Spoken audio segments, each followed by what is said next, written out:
Welcome back to Red Spectre Podcast, where we look at American policies through the eyes of the extreme left. I'm Steven. I'm Connie. And today we're continuing the 14 elements of fascist governments. We left off last time with number 7, obsession with national security, so today we're going to pick up with number 8, religion and government are intertwined. Governments in fascist nations tend to use the most common religion of the nation as a tool to manipulate public opinion. Religious rhetoric and terminology is common from government leaders, even when the major tenets of the religion are diametrically opposed to the government's policies or actions. I mean, that right there is the Republican Party in a nutshell. Yeah, so if you look at, say, Jesus, and you try to plot out the actions and the words of Jesus in the actual scripture, not counting Paul or the Old Testament or whatever, he's pretty close to Bernie Sanders. Like, on top of being a Jewish carpenter that's trying to give everybody, trying to cure everybody. If you ignore those similarities, he's pretty close to Sanders, if you look at a political compass. And the entirety of the U.S. government is not, it's not even close. It's not even in the same square. And this kind of thing comes up a lot in the Republican Party using single-issue voters as a way to manipulate people into voting for them. So they'll say that they're anti-abortion, so that people that don't like abortions, because I guess they think people are being forced into them. I don't know. I don't know why that's a serious issue, except for misunderstanding that... Well, they don't like abortions because they think that they're killing human beings. Yeah, but, I don't think those people actually understand that it's, usually a clump of cells the size of a fly. I don't care that it's a clump of cells. They literally think that the clump of cells is a human being, and it has a soul or whatever, and we can't take it away. This is literally what they think. They don't care that it's a clump of cells. Yeah, okay. So that's the way you get them to vote for you on the right, and then the way you get them to vote for you on the left, left in quotes. The way that the Democrats, the liberals, get you to vote for them is to say, look at this, abortion rights are under threat, the Supreme Court has to be controlled, we have to get people back on here because otherwise they're going to overturn Roe v. Wade. Now, of course, Roe v. Wade has already been overturned with Planned Parenthood v. Casey, where they re-implemented a lot of things and changed the rules, and Roe v. Wade is no longer the thing that applies to anything. But seriously? Yeah, see, exactly my point. People aren't aware of this because it's become such a media talking point that, that's it. That's all we have. Roe v. Wade. We have to protect Roe v. Wade. Planned Parenthood versus Casey took that. They took the ruling of Roe v. Wade. They altered it. They changed the definitions of trimesters and viability, and they changed when you're allowed to do it and what kinds of limitations are allowed to be in place, and that's the law now. It's not Roe v. Wade. Roe v. Wade has been superseded.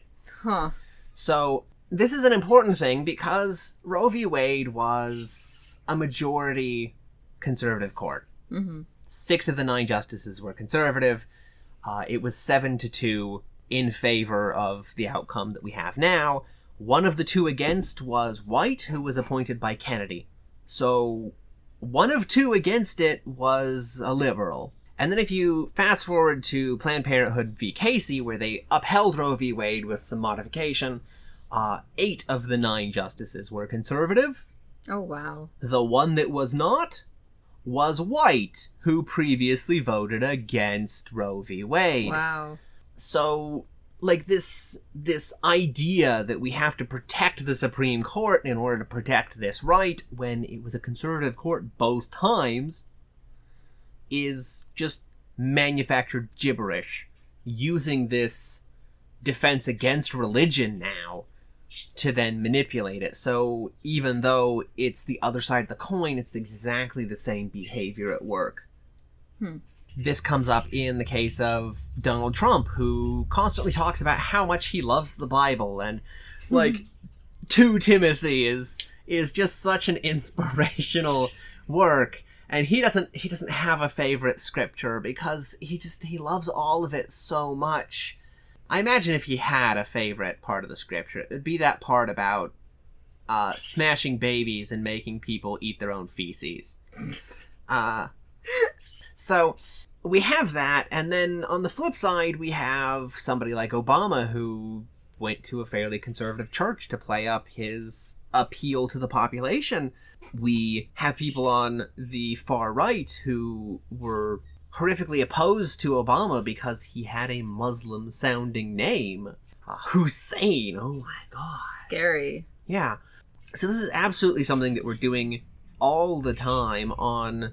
I really don't like the term both sides of the political spectrum. No, I mean, because it's not both sides of the spectrum. They're just two sides of pretty much the same coin. You know the quote, America is a one-party system, but in typical American extravagance, they have two of them. I don't remember who said it. I've never heard that before, but I like that. Yeah, I don't know that there's ever been truer words. Both parties are neoliberal. At this point, they're both neocons, functionally. I mean, the Republicans have kind of moved right of neocons, and Democrats have kind of moved into it. But that's basically where we are. Like, they're identical, they agree on everything. When Trump is pushing through policies, Pelosi's signing all of them, until it comes to, like, helping poor people, and then she's gonna get in the way immediately, because... But that's okay, because she'll tear up his speech. Yeah. So, I don't know that we need to keep going on that. No, I don't want to go into it, because we already did, but yeah. Well, no, I mean, like, even just religion and government. Like, yeah. We could go on about this all day. There's infinite examples of this. So we're just gonna go to number 9, corporate power is protected. The industry and business aristocracy of a fascist nation often are the ones who put the government leaders into power, creating a mutually beneficial business-government relationship and power elite. I mean, do we really need to say anything more than Citizens United? And Citizens United is a terrible case, because that's when we woke up to it. But let me look this up real quick, because I think this is worth talking about.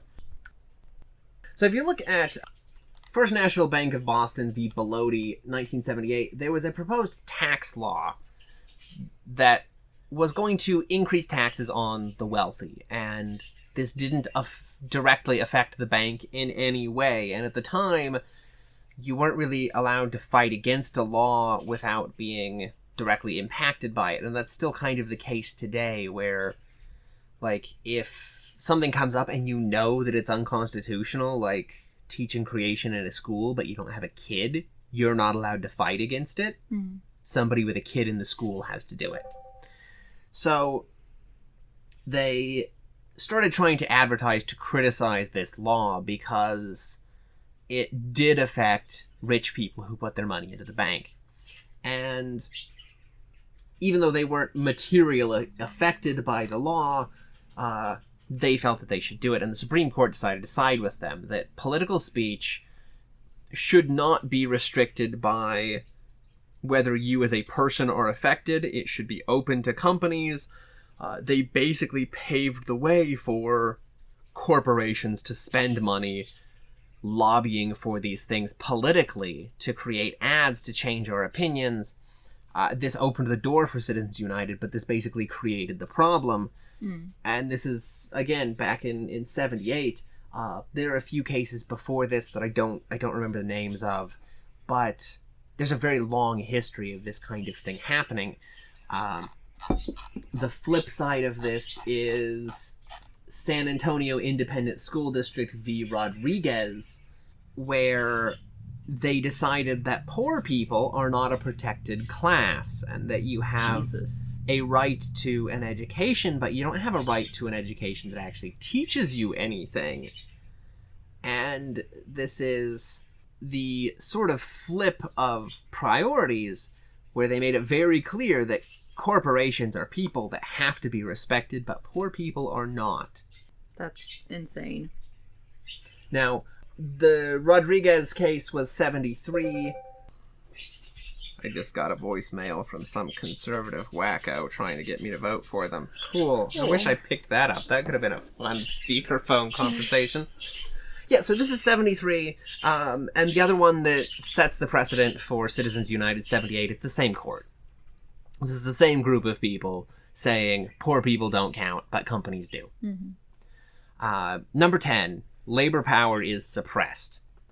And this one has a very long history. The big one that really killed labor unions was under Truman, I believe it was. People were angry about the fact that the left had organized and had enough political force to basically force the hand of Roosevelt to do the New Deal, to stop a revolution.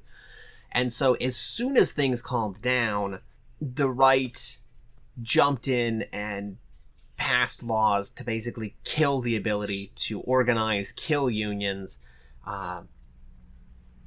Truman vetoed it, and they did a 2/3 majority to override the veto and pass it anyways, including all the Democrats at the time. Yeah, and I mean, now we're not only at the point where the Democratic Party themselves, which are, they're supposed to be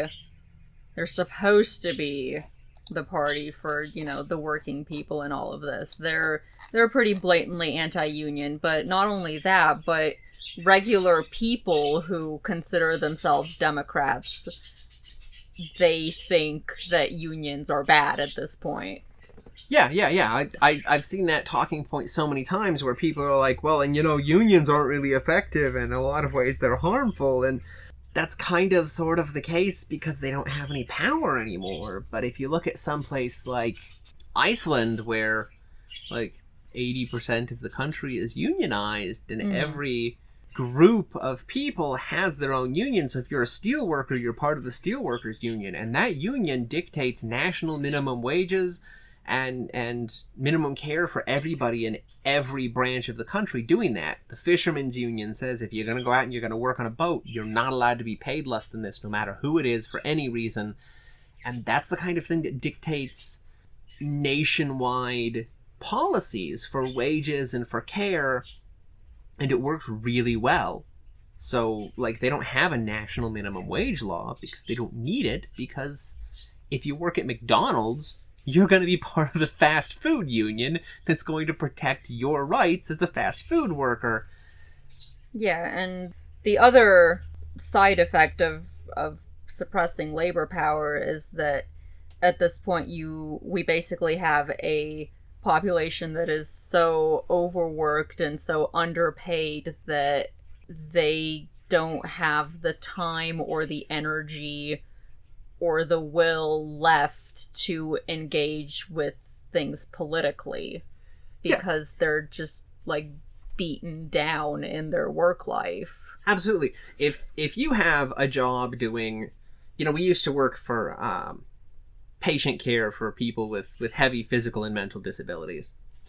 And a lot of our coworkers would come in and they would work an 8-hour shift with people who were physically draining. Often they were physically abusive, and you would have to literally protect yourself against adults assaulting you all day. And then they would get off work and go work a second job at Taco Bell because that was the only way they could make ends meet, because this other job was, $8.50 an hour. And in that kind of environment, when you get off, like, most of them had kids, so they'd go home, they'd have to take care of the kids, they'd have to make food. There's no time to do something like picking up a book that isn't entertainment, because if you don't have entertainment, if you don't have de-stressing in your life, then you're just going to go crazy. You're going to have constant breakdowns. Right. So all of this has been filled in with, sports and TV shows and reality TV, and politics has become this weird entertainment branch where it's no longer meaningful. It's just reality TV. Nobody cares that Biden lied about absolutely everything in his most recent debate with Sanders. A lot of times the people that are most able to engage fully with politics are like your upper middle class, and those people, they like Biden because, he's just going back to normal, and going back to normal is good for them. Yeah, so a lot of people attacked young people for not voting enough in the state primaries recently, and a lot of that has to do with the fact that they're beaten down and they're put in jobs where they don't get time off. So not only are they working multiple jobs to try to make ends meet because they're not making any amount of money compared to previous generations, but they're largely working multiple part-time jobs, and you don't get time off in a part-time job. It's not like you don't get sick time, you don't get PTO, you don't get anything. You're scheduled to work, you work. You don't show up, they fire you. Yeah. If you call in sick so that you can spend 7 hours in line waiting to vote, and your boss sees you in line, you're going to get fired for lying. They've got stuff going on. Like, it's hard to be politically active, and even if you want to be politically active, there's a huge question of whether it even matters, because obviously the system is stacked. I want to jump to number 14 in this list, fraudulent elections. Sometimes elections in fascist nations are a complete sham. Other times elections are manipulated by smear campaigns against or even assassinations of opposition candidates. Use of legislation to control voting numbers or political district boundaries. Manipulations of the media. Fascist nations also typically use their judiciaries to manipulate or control elections. I mean, at least we haven't had an assassination. Yeah. I guess. We've got major problems with gerrymandering. We've got major problems with voter suppression. Yeah, we've got polls being closed. We've got ridiculous ID laws, ridiculous understaffing. People were showing up to vote in the middle of this COVID-19 crisis and finding out that there wasn't anybody at the polling station at all. Nobody showed up because they didn't want to get sick. We've got cases... Just the fact that they went ahead with voting during a pandemic where everybody's supposed to be staying indoors is just insane. And then they took that to punish us because, I don't remember where it was, but one of the states, 50 of the polling locations were at low-income retirement homes. People who can't afford to get sick, that are already in this danger zone for this viral infection, we're just gonna take all of these random fucking people and throw them in their face? Like, that's what we're doing. We're deliberately putting these at-risk people in danger of death. Didn't they move those polling places, though? No, there were like 150 of them scheduled, and they moved 100 and left like 50 of them there. Oh, jeez. So, like, they closed down a bunch of other places and left those places open. Wow. And the whole system is really stacked just to give you one outcome. And at the end of the day, it doesn't really matter for rich people if Biden gets elected or Trump gets elected. It doesn't matter for the elites that are actually in power, who actually make decisions. It doesn't matter to them which of them goes in. Not at all. As long as they have an illusion of a choice on your end, then you will go and vote, and you will feel like you did something. And if your useless, bloated sack of shit loses, you're going to blame somebody else. So right now, people who want Sanders are blaming young people. And people who want Sanders are blaming young people for the fact that he's not winning. Oh.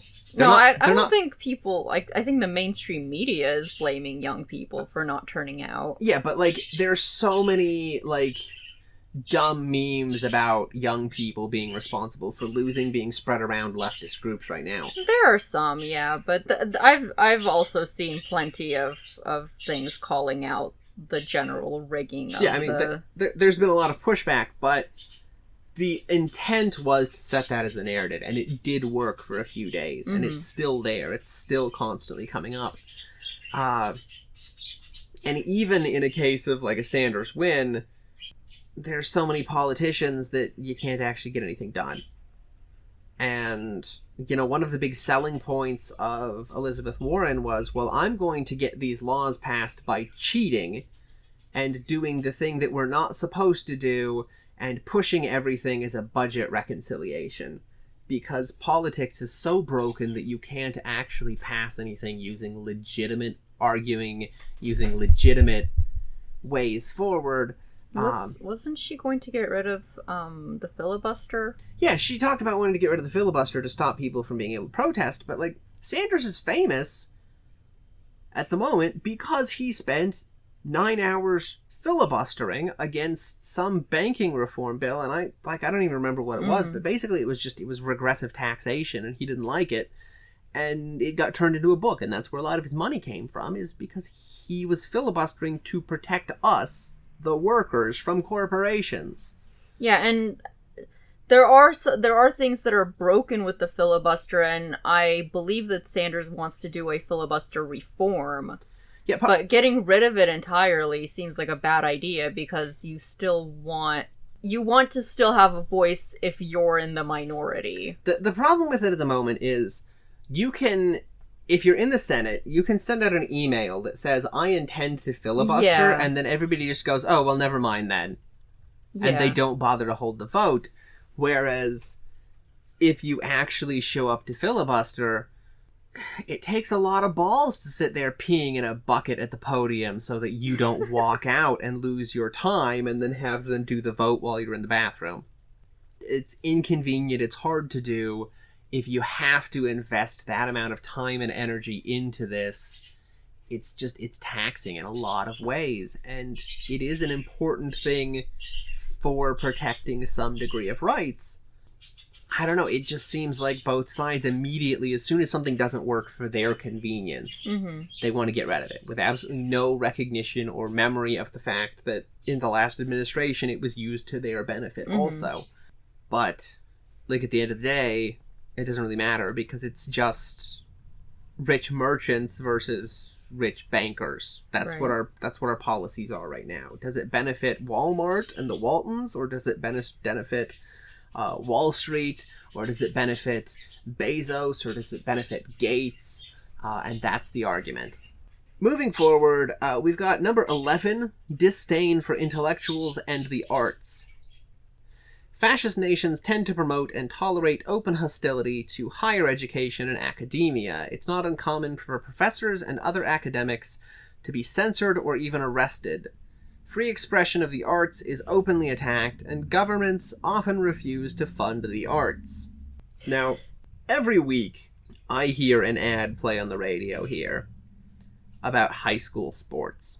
And there's this official branch of the state government in New Mexico that has decided that a useful way to spend money is to advertise to small-town America that they should have football games. And I have no idea who thought that was a good idea, who thought that was necessary, because if we ever tried to close down the football games in this town, there would be actual riots and murders. Probably, yeah. At the moment, we have a high school which is grossly overfilled with students.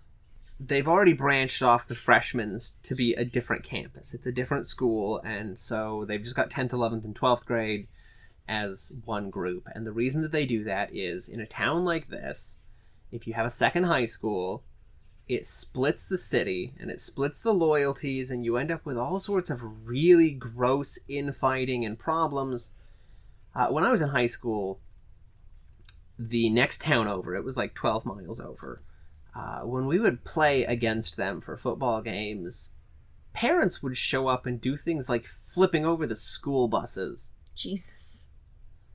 Now, we were in the same district, functionally. Like, we got the money from the same place. They were taking money out of their own pockets to fix the buses, but they didn't care. But everybody complained about having to spend money on the marching band. And we would go out and we would do halftime shows with our completely smooth shoes. And we would roll step across the field where there's no possibility of ever creating any problem ever on this grassy surface. And we would leave, and then people would start screaming at us about how we had destroyed the surface of the football field and we shouldn't be allowed out there, and we're a waste of money, and they're having to spend money fixing things because these cleated guys with all of these hard pads tumbling all over the ground couldn't possibly have been destroying it. It was the arts program. Now let's go flip a bus! Yeah! Yeah. I don't think I've ever heard an ad on the radio here talking about defending book club. Do we even have a book club? Probably not. Probably not. They've got the standardized testing scores posted at the high school, and I worked at the high school for a little while with one of the disabled kids, and, like, everything is, like, below an F quality for our local school. It's abysmal. This is one of those places where kids get out, and they can't read, but they played football, so they get a college ride. Yeah, the arts are crippled constantly. They have closed down a lot of college stations and things. A lot of the performing arts that has training is basically labeled as a giant waste of money, and it's being used as an argument against free education because people are like, well, it's not my fault that you got a liberal arts degree or that you got an English degree and can't pay it off. And yes, an English degree is useless and stupid compared to something like journalism, but, like, it's still important, and people should still have the freedom to do that, and it's an important part of a healthy society to have those kinds of things present, even if, being an English literature major, you just end up working at the cashier station at the bookstore. Like, you're still going to have a way to talk to people and influence them and push them towards other things that they seem like they might be interested in. You still need people that know what the fuck they're doing at libraries. Like, there are places where these things are still important, even if they're not important from the perspective of capitalistic profit. Yeah, and I mean, the Republicans are constantly trying to do things like cut NPR and cut like the public broadcasting station, and things like that. Among Republicans specifically, there is a very overt anti-intellectualism in general, like, you know, oh, who are these Ivy school people telling us this and this and this and this, and like when people talk about, you know, the experts telling us that climate change is a big deal, they you know, say, oh, you know, that's not a big deal, who cares? Because there's just a general disdain for people who have gotten higher educations. Yeah, and I think in a large part that's caused by the liberal parties of, like, Democrats, because they then turn around and go, look, the only way forward in this economy is with a degree. Mm-hmm. And we need to make sure that everybody can get a degree because that's the only way forward in this economy. Well, somebody has to fucking work at Starbucks. Yeah. Somebody has to do the drive-through window at McDonald's. And if we're in a position where the only way you can qualify to work the drive-through window at McDonald's is to have a degree, then we are fucked. Yeah, and so what you're saying is basically the liberal viewpoint is you have to have a higher education to succeed, and by having that viewpoint, the signaling that's being given out is that you're only smart or you're only intellectual if you have a higher degree. Well, and more than that, you're only worth helping if you have a degree. Yeah. So poor people are poor because it's their fault. They could have gone to college, but they didn't. Never mind that a lot of them can't because of healthcare or caring for the parents or just general life situations. There's all sorts of things that would prevent people from going to college, even if it's free. Even if it's 100% free, there are a lot of people who won't be able to do it. But and some people just don't want to go to college because, I mean, I've been through college. I have my 4-year degree, and I kind of regret it because it was just a bunch of fucking bullshit.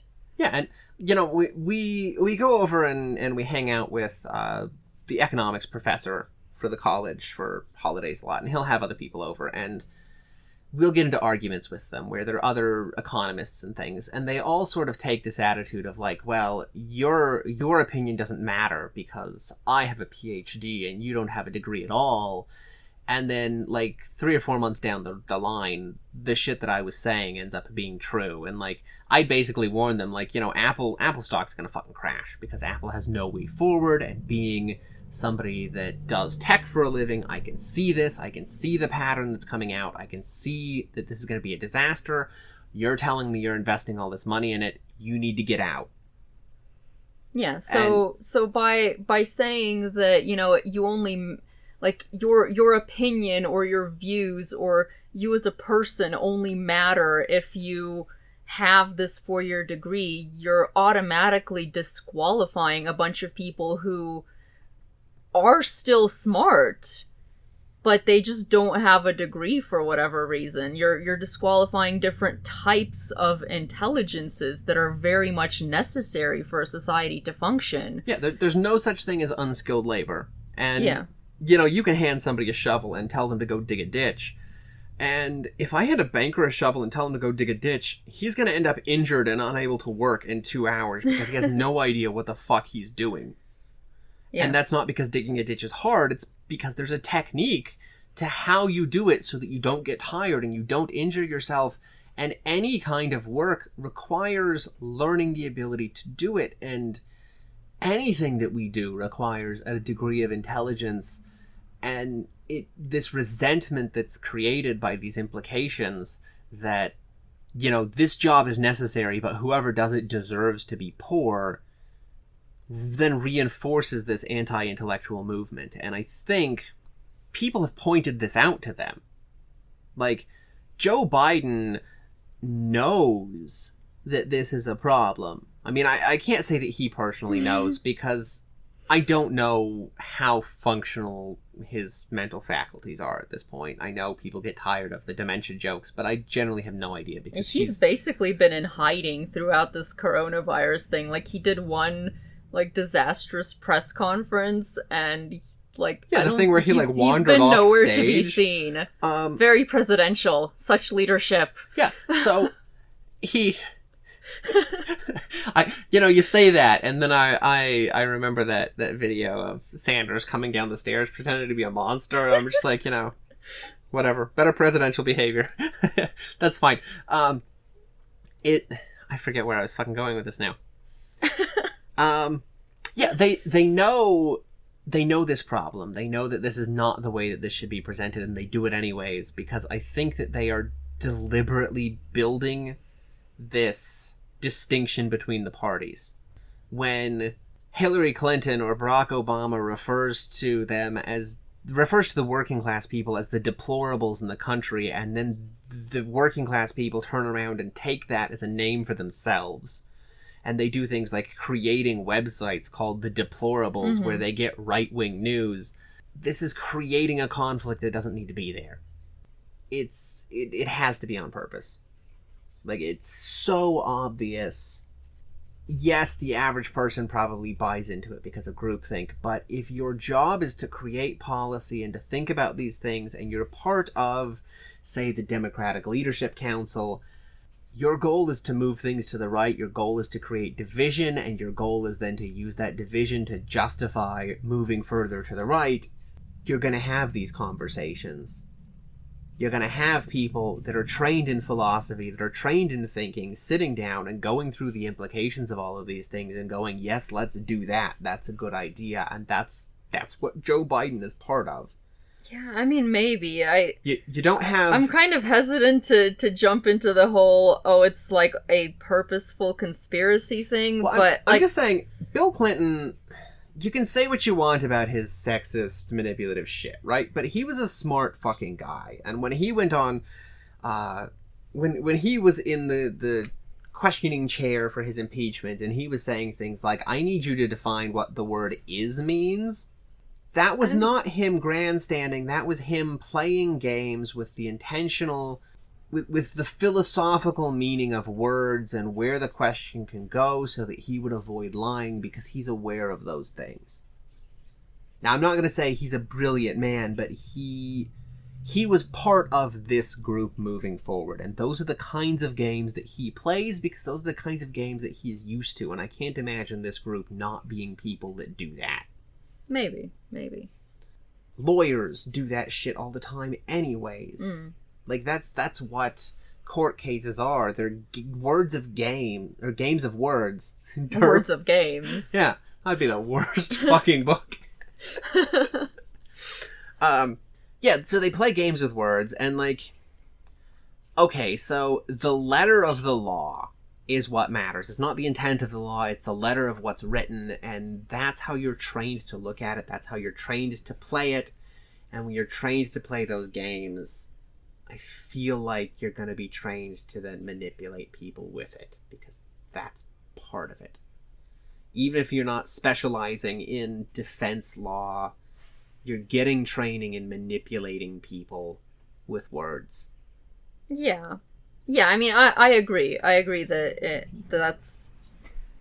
It's very likely that that's what's going on. I think maybe the question is whether it's a purposeful thing or just an unconscious result of the whole process. But all I'm saying, in defense of me saying I think it's on purpose, is most of the plans that are being put forward for college, or have been put forward for college, I should say, in the course of the primaries, also include trade schools. Mm-hmm. They didn't say that on the debate stage. They don't say that in conferences. They don't use the word trade school, despite that being part of their plan, because college is the talking point emphasis. And I think if you're trying to appeal to moderates, as you claim to be doing, you could do that a lot better by saying, you could go be a car mechanic and we'll pay for it. All of them have selectively left that out of their talking points. I mean, I can't say guaranteed, but all of them that I've seen, I have been angry that they have not brought that up. And I remember that as a distinct thing, because if somebody had brought it up, I would be like, fucking finally, that person actually, like, gives enough of a shit to try to reach out to people.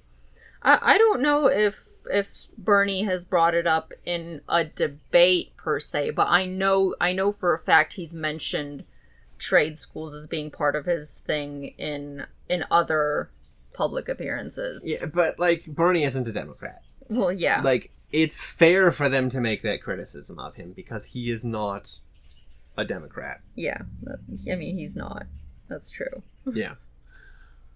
So let's move on to number 12, obsession with crime and punishment. Under fascist regimes, the police are given almost limitless power to enforce laws. The people are often willing to overlook police abuses and even forego civil liberties in the name of patriotism. There is often a national police force with virtually unlimited power in fascist nations. Now, you can see this in what's the nation that just had the leftist guy was thrown out and they put in the intermediate lady that was like 15 steps down in the rung, and then she basically just turned it into this white ethno-fascist state immediately. Agnes. It says Bolivia with throwing out Morales. Uh-huh. So she starts up, immediately holding up a fucking Bible going, this is what our country is, this is what our country is. And then the next thing is she immediately basically gives police immunity for committing horrific crimes. Mm-hmm. And then they go around shooting people at protests. I mean, you don't have to look to fucking Bolivia for that. Our police are basically immune from any kind of prosecution. Yeah, and that's the reason that I bring it up, is because, again, I feel like the goal of the American government is to do these things without us seeing it. So, in Bolivia, they do open laws that are blatantly saying these things. And then in the US, when is the last time a police officer was fired or arrested for killing an unarmed black man? I don't know. I mean, I'm pretty sure it has happened, but it doesn't for the most part. And when it does, it's sort of like a, wow, they actually did something type thing.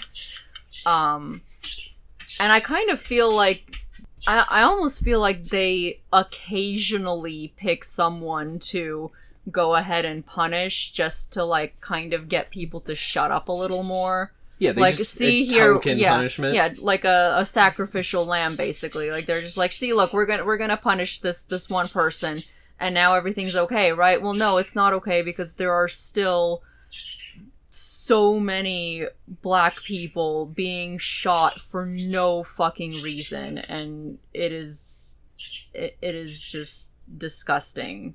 you know, if you look at something like Bloomberg's stop and frisk policy, where he was like, well, the problem with it is too many white people are being stopped, and that folds back into like the gross nationalism where you identify who is important and who is part of the state by picking in-group people. So for white Americans, it's white Americans. That then folds over into the gross disproportionate arrests for black people, and the fact that, like, okay, if I went out and I did cocaine in the middle of Main Street and I got arrested, I'd probably get a year or two and a slap on the wrist. I don't think I'd get a year or two in prison. I think I'd get a year or two probation. Because not only am I white, but I personally know a huge portion of the wealthy people in town, and they depend on me to help their businesses with tech work. Whereas the guy that lives next door to me, the Hispanic guy, if he did the same thing, he'd be in jail for the rest of his life. And, like, we don't have a national police force, but the police in the country in general are just so highly militarized. Like, they are basically cosplaying the fucking army. Like, they have tanks. We live across the street from the police station. They're catty corner to us. We can look out the window right now. There's a tank just sitting in the parking lot, literally just across the street from us. We live in the middle of New Mexico. We live in, like, desert area. The government gives out, like, surplus military tech to police forces, and our police force got grenade launchers, a tank, and, like, a bunch of parkas in the last thing. I don't know what the fuck they're gonna do with Arctic coats, but we definitely have, all of the small town police forces have been militarized. Not just small town. Oh, yeah. But I mean, like, in big cities, it's kind of like their own little independent city-states of sorts. So I think having a more militarized thing in a big city, people can excuse more easily than small-town America having a tank, because it's so much more absurd here. It's a lot more ridiculous for us to have a tank, but I don't think it's really excusable even for larger cities, because it's basically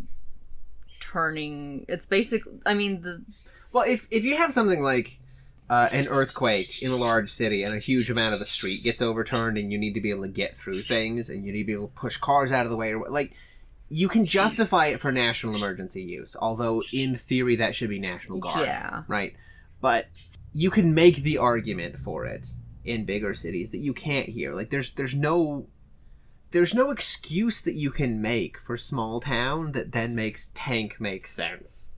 Yeah, no, like, I agree that it's just completely ridiculous for a small town to have a tank. I just, like, I disagree with any city having such a highly militarized police force, because they are basically government-sanctioned violence, usually against minorities. Yeah, and like, to be clear, we're not saying that, like, there's a fucking Sherman across the street from us, but it is, like, this monstrous 15,000-pound armored vehicle with holes for automatic weapons to poke through it. Like, it's a fucking armored tank. It just doesn't have, like, a turret on it. Actually, I think there might be, like, a gun on it. It's just not, like, a heavy caliber thing. But it's terrifying. Yeah, so everything is in that direction. Everything is glorified.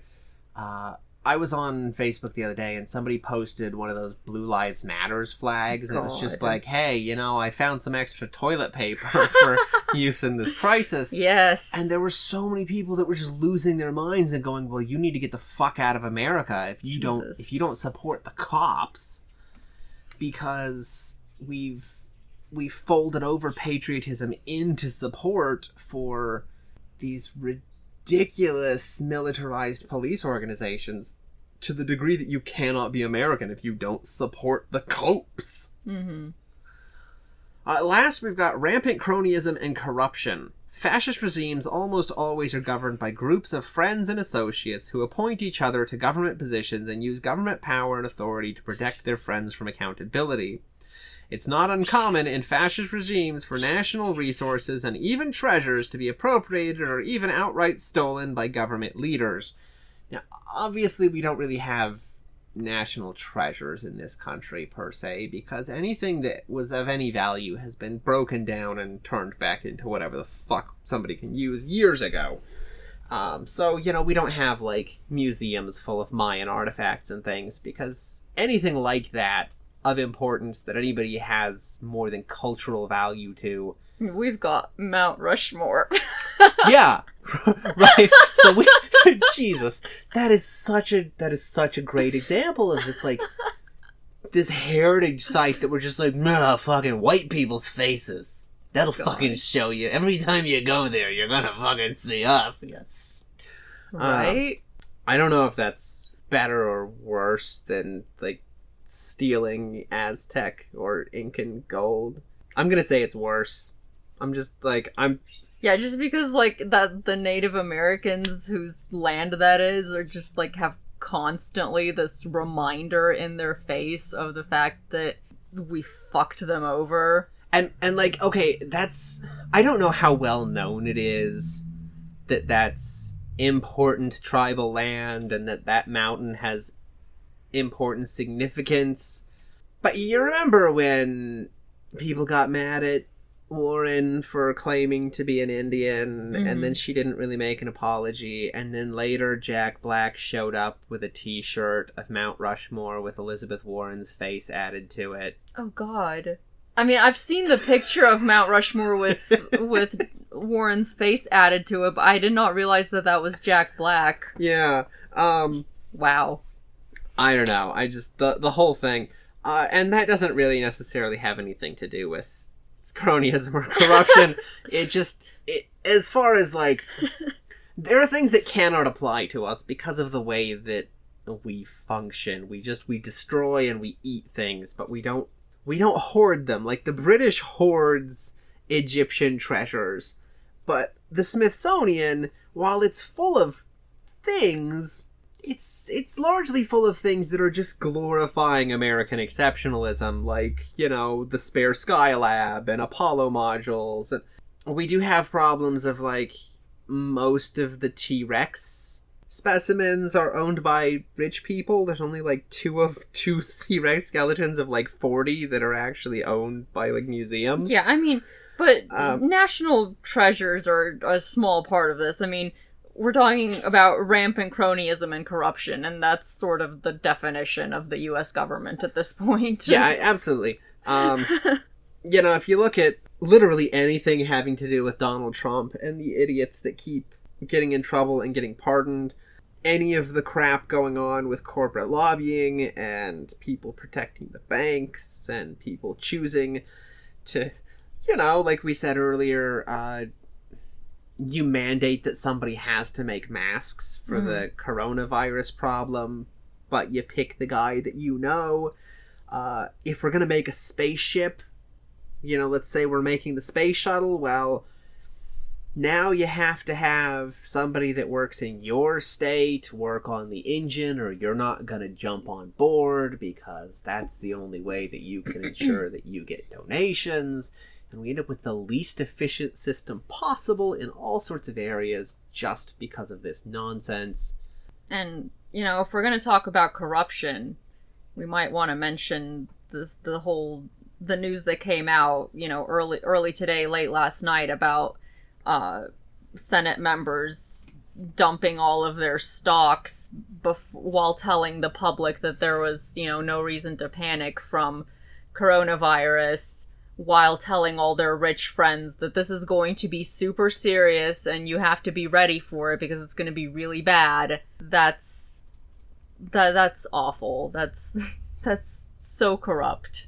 Yeah, and so corrupt. Donald Trump Jr., a week before the stock market crashed, was on Twitter telling people it looks like a great time to invest. I would go buy a bunch of stocks right now. The market's never looked better. in an attempt to give it one final boost before they sold off before the crash. You know, we've got this thing where people are investing and rich people are fine.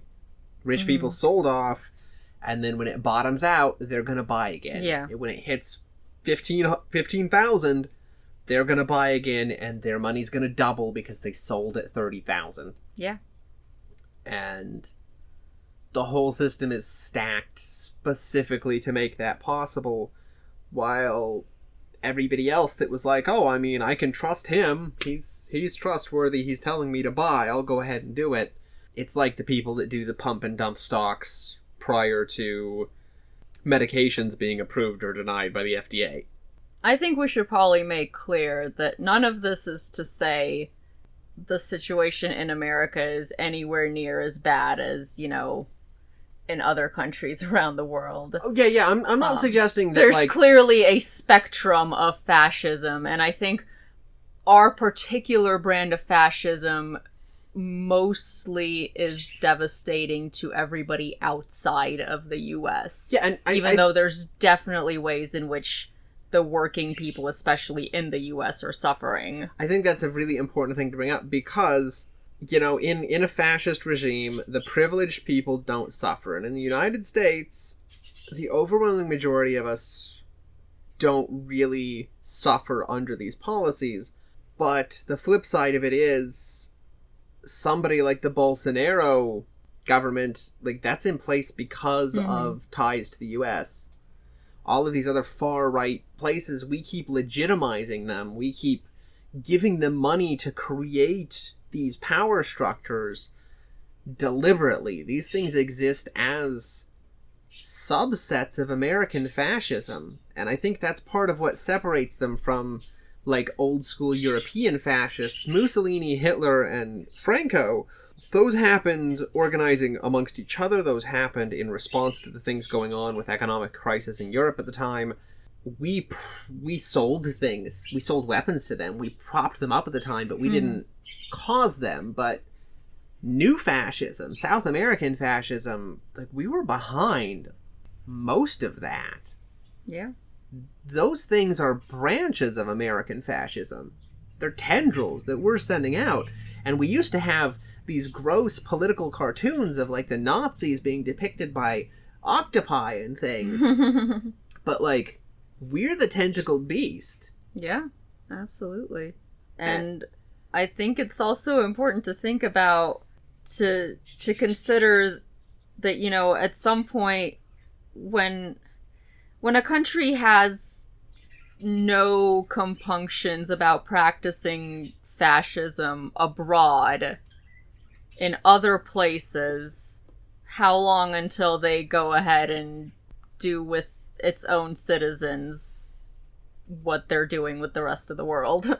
Well, and it's going to be harder here because we still have democracy. Sort of. Well, the politicians that we're electing depend on the illusion of democracy. They depend on the illusion of choice, and as long as we are not directly affected by it in a way that affects us to be disgruntled, then they can maintain their power. And they can get around this kind of thing, like, you know, the whole crime and punishment problem and it affecting black people.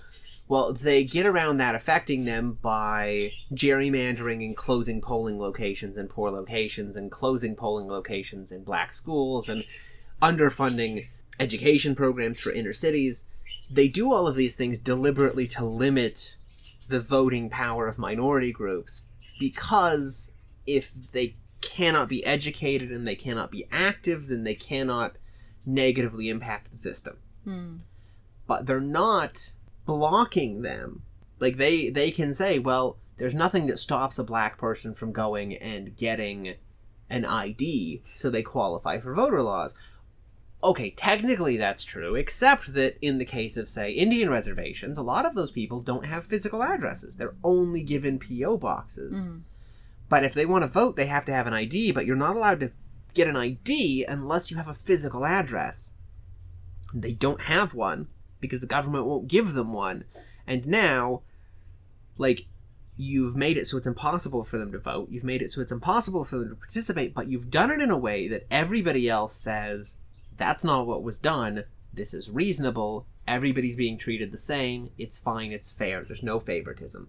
And that's the secret. That's always been like the American secret versus other places, because we're so big and we've got so much reach, especially since World War II, that we can get away with all of this crap without anybody paying attention. Yeah. And if we go out and we cause huge death tolls in Iran by restricting medical supplies, well, America first, I guess. And if we're so badly infected that Mexico closes the borders to stop us from going in there to protect themselves from us, well, look at that. The borders are closed. Trump did a great thing. Right.